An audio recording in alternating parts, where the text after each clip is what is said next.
Baik, sekarang saya akan melanjutkan checklist yang keempat, yakni pemeriksaan visus.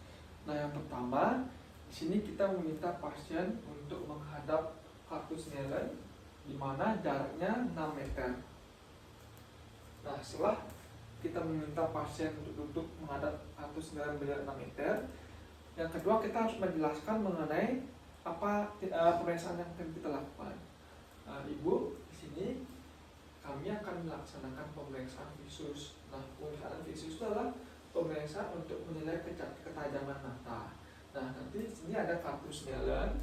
Nanti saya tunjukkan angkanya. Nanti ibu silakan untuk menjawab angka berapa. Gitu. Apakah ibu paham? Paham.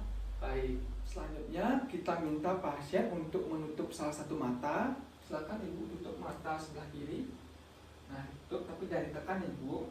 Nah, setelah itu kita akan menunjukkan angka, dalam hal ini kartu Snellennya menggunakan angka, dan meminta pasien untuk menyebutkan angka tersebut. Silakan ibu, ini angka berapa? 3, Ini, 5, ini, 4, ini. 4, 1, 2. Nah, kita harus mengevaluasi mata sebelahnya juga. Silakan ibu, tadi mata kiri tutup sama mata kanan itu. Ibu silakan. 3, 4, 3, 2, 5, 2. Baik. Nah, jika ibu ini dapat membaca dalam batas normal pada kartu Snellen, visus ibunya adalah 6/6. Nah, apabila pasien tidak bisa melihat angka yang ukurnya paling besar, kita harus beralih kepada pemeriksaan visus menggunakan jari tangan. Nah, di sini jarak pemeriksa dengan pasien adalah 1 meter. Nah, di sini kita meminta pasien terlebih dahulu untuk menutup mata sebelah kiri. Silakan, Ibu. Nah, di sini kita meminta pasien untuk menyebutkan angka atau jumlah jari yang kita tunjukkan. Nah, silakan Ibu. 2, 3, 1, 4. Nah, kita harus menggunakan jari secara acak jumlahnya, dan kita evaluasi juga mata sebelahnya. Silakan Ibu sekarang ke mata kanan. Silakan Ibu. 2, 3, 4, 3. Nah, baik. Nah, apabila dalam pemeriksaan visus menggunakan jari ini pasien dapat melihat dengan jelas, itu dapat dikatakan visusnya adalah 1/60. Nah, apabila pasien tetap tidak bisa melihat, kita harus beralih lagi ke pemeriksaan visus menggunakan gerakan tangan. Nah, tetap sama, kita dalam jarak 1 meter, kita dengan cara tetap meminta pasien untuk menutup mata sebelah kiri. Silakan. Nah, sini kita akan gerakan tangan kita. Arah tangannya kemana Ibu? Kiri, kanan, kiri, Kiri kanan. kanan. Nah, sekarang Ibu coba Atas, bawah, atas, bawah. Silakan untuk mata sebelahnya Ibu tutup. Atas, bawah, atas, bawah. Kiri, kanan, kiri, kanan. Nah, apabila pada pemeriksaan visus menggunakan gerakan tangan ini pasien bisa melihat, maka dapat dikatakan visusnya adalah 1/300. Nah, apabila dalam pemeriksaan gerakan tangan ini pasien tetap tidak bisa melihat, baru kita bisa menggunakan senter untuk mengevaluasi visusnya.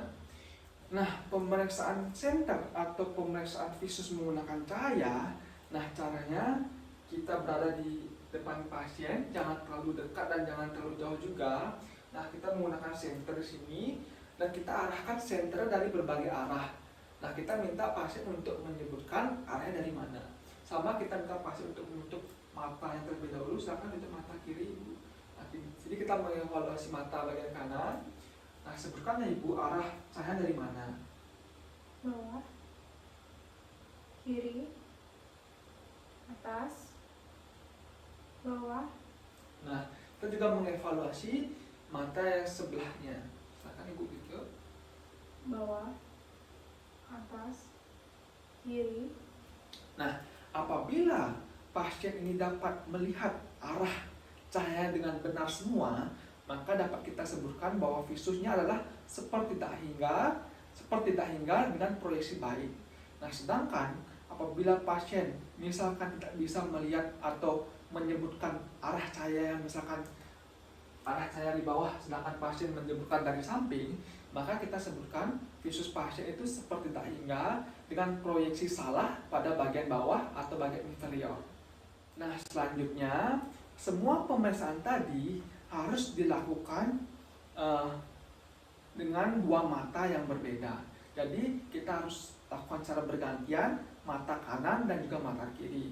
Dengan arti lain, tidak boleh dilakukan hanya dalam satu mata saja. Nah, setelah itu baru kita akan menyebutkan interpretasi dari visusnya.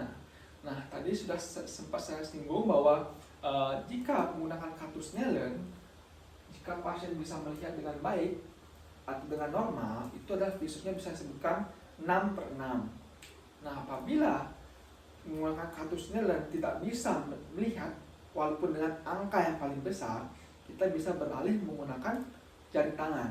Nah, jari tangan ini apabila pasien dapat melihat, nah itu kita bisa sebutkan visusnya 1/60. Nah, apabila tetap pasien tidak bisa melihat, kita harus beralih dengan pemeriksaan gerakan tangan.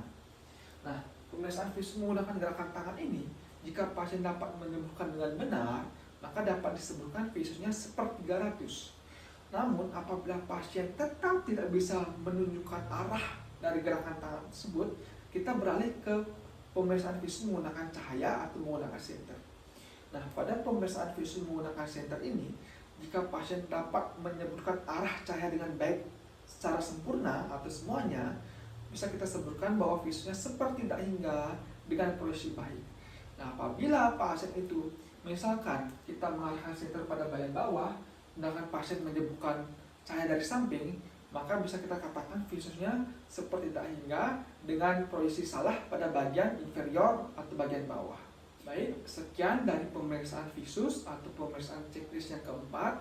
Mohon maaf bila masih terdapat banyak kekurangan, dan mohon maaf apabila ada salah kata dan perbuatan. Saya akhiri dengan ucapan terima kasih.